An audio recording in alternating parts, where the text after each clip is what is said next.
I am Gertrude Zainabera. I am Spande. I'm Alexandra P. Santos. And I am Rina Manalo. And we are Group 2! Tanga.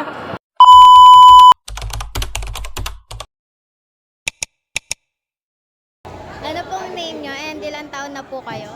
David Bagbita, 14 years old. Ito po yung mga questions ko. What are the exercise routines you have while you are in training? Cardio, tsaka mga high knee, pati push-ups, laterals, basic fundamentals. Yung isang tanong naman po, what specific training strategies would you implement to enhance your pre-throw shooting performance? Shooting, para training ng shooting, ng arc, ng form, ng hands. Ayun. Ayun lang. Anong pangalan mo at ilang taon ka na? Ako po si Rian Ramos, then 15 years old na po ako.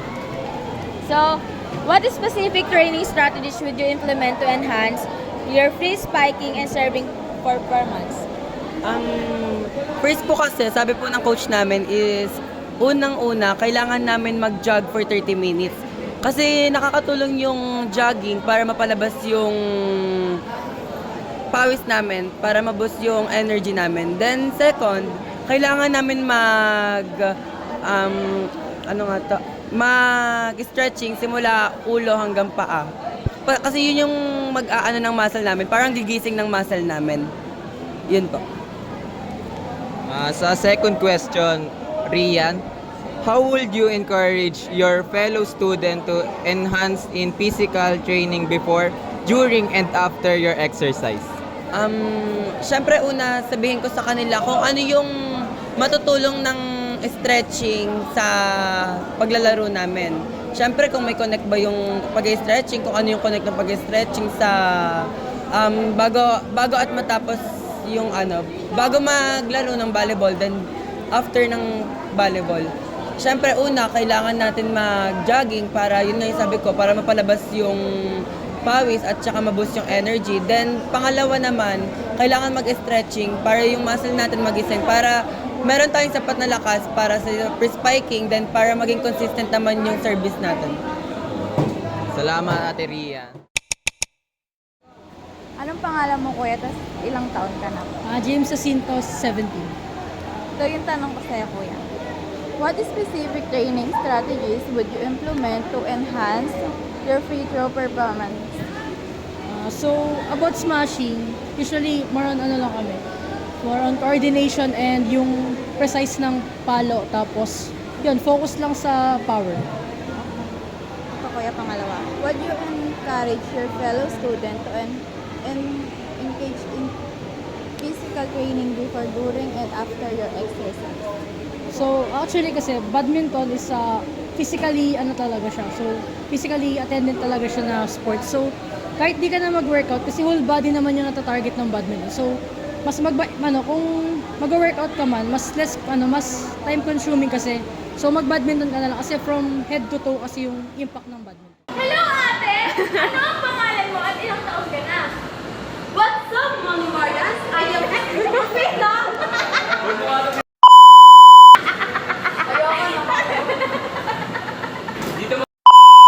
Hello, ate! Ilang taon ka na at anong pangalan mo? What's up, mga Marians? I am Christina Nicola Babasa, your new student. And I am 16 years old starter. As a volleyball player po, what are the exercise routines you have while you are in training? First, syempre, nag-jog kami for 30 minutes, and after that, we do the stretching, the static stretching, and second round, videos. As a volleyball student, what specific training strategies would you implement to enhance your free striking and serving performance?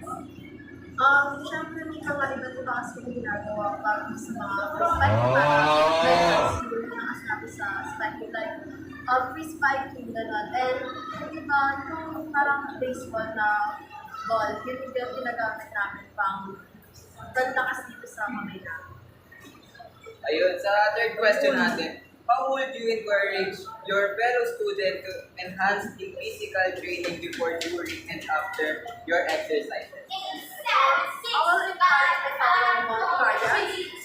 I will post in my social media website to encourage them, and I will boost their confidence to join in specific sa mga gusto ng mga sports to enhance and show their talent.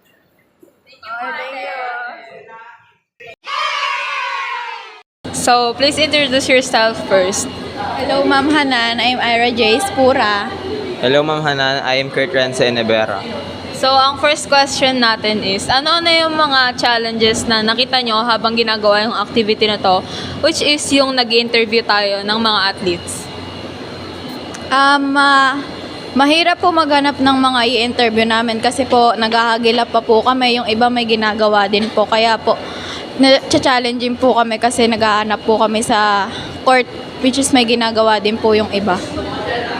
Ayun rin po, ma'am, same with Ira po, mahirap po maghanap.